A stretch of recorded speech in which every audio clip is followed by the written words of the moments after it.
তো ফ্রেন্ড, আজকে আমি তোমাদের সাথে খুব স্পেশাল একটা রেসিপি শেয়ার করব। এটা হচ্ছে মাটন খিচুড়ি। তো ফ্রেন্ড, পুরো রেসিপিটা দেখার জন্য অনুরোধ রইল।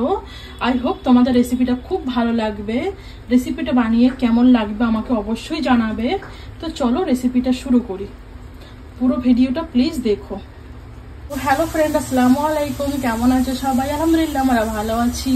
আই হোপ তোমরা খুব ভালো আছো। তো আমি আজকে শেয়ার করছি, আমি আজকে বানাচ্ছি, আসলে বম্বেতে এখন বর্ষাকাল, তো আজকে বানাচ্ছি মাটন খিচুড়ি। ঠিক আছে, তো দেখো আমি অনিয়নটা ভাজছি, আর দেখো এখানে আমি গাজর আর আলু ভেজে রেখে দিয়েছি। এখানে আছে গোবিন্দভোগ চাল, আমি গোবিন্দভোগ রাইস নিয়েছি, ওর সঙ্গে মুগ ডাল আর মুসুর ডাল আমি ভিজিয়ে রেখেছি। আর এখানে আছে শো স্টপার মাটন। ঠিক আছে, মাটন কতটা আছে আমি ঠিক জানি না, হানি জানে, আমি জিজ্ঞাসা করিনি কতটা নিয়ে এসছে, আমার মনে 1.25 কিলো হবে।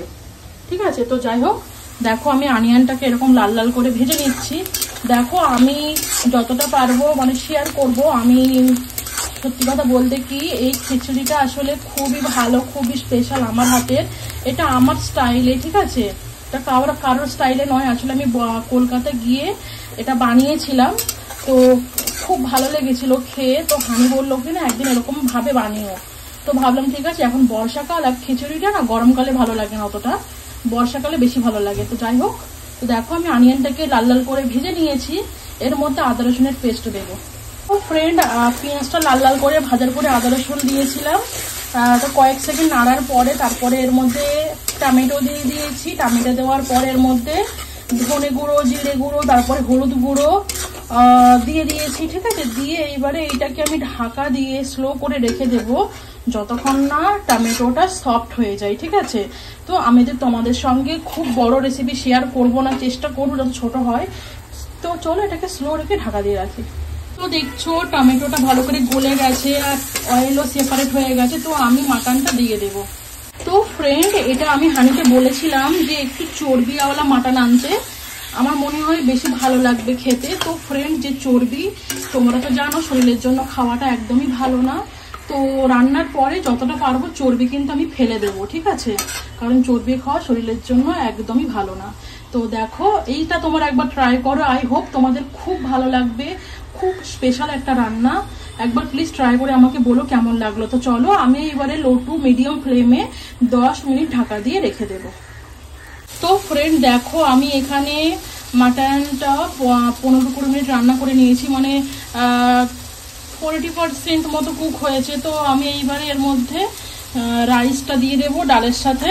আর ফ্রেন্ড একটা কথা বলি, আমি কিন্তু সেম প্রসেসে কিন্তু আমি ভেজ বিরিয়ানিও বানাই। ঠিক আছে, সরি ভেজ খিচুড়িও বানাই অনলি সবজি দিয়ে। ঠিক আছে, মানে আর মাঝে মাঝে কি বলতো, নর্মাল খেতে ইচ্ছে করে, মাঝে মাঝে যেমন আজকে একটু মনে হলো একটু মাটন দিয়ে সুন্দর করে বানাই, তো সবজি দিয়েও ওটা খুব কিন্তু ভালো লাগে, সেমভাবেই বানাই, শুধু মাটনের জায়গায় সবজি রাইস এইগুলো দিয়ে। ঠিক আছে, কোনো সময় একদম মানে সব কিছু একসঙ্গে দিয়ে একসঙ্গে ওয়াটার দিয়ে এরকম করেও বানাই নর্মাল। তো যাই হোক, আর দেখো এইদিকে হচ্ছে আলু ভাজা খিচুড়ির সাথে খাওয়ার জন্য। আসলে কি বলো তো, আমার মনে হয় মাটন হলে আর কিছু লাগে না, বাট আমাদের না খিচুড়ির সাথে একটু আলু ভাজা ডিম ভাজা খেতে ভালো লাগে, ওর জন্য একদম অল্প করে কিছু আলু ভাজা বানাচ্ছি। তো যাই হোক, এটা ভালো করে এবারে মিশিয়ে নেবো। ঠিক আছে ফ্রেন্ড, তোমরা যে দেখলে আমি সবজি আর রাইসগুলো অ্যাড করলাম, তো আমি এটাকে কিন্তু যতক্ষণ না এর মধ্যে যে ওয়াটারটা ছিল শুকিয়ে যায় ততক্ষণ কিন্তু আমি এটাকে লো টু মিডিয়াম ফ্লেমে ঢাকা দিয়ে রেখে দিয়েছিলাম। তো তোমরা দেখো ওয়াটার কিন্তু শুকিয়ে গেছে।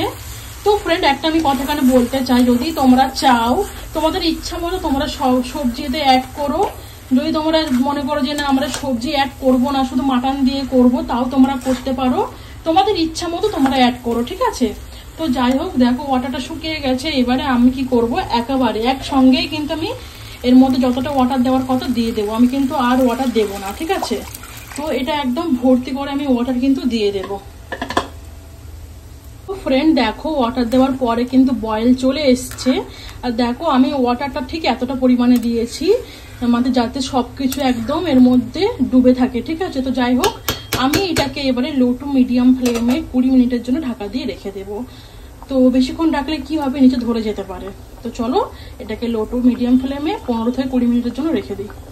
তো ফ্রেন্ড দেখো 15-20 মিনিট পরে এই যে, তো এটাকে না এবারে একদম স্লো করে দেবে, স্লো ফ্লেমে কিন্তু এটাকে এবার বানাতে হবে। তার কারণ কি বলতো, এটা একটু গাঢ় হয়ে গেছে, তো না হলে নিচে ধরে মানে লেগে যেতে পারে।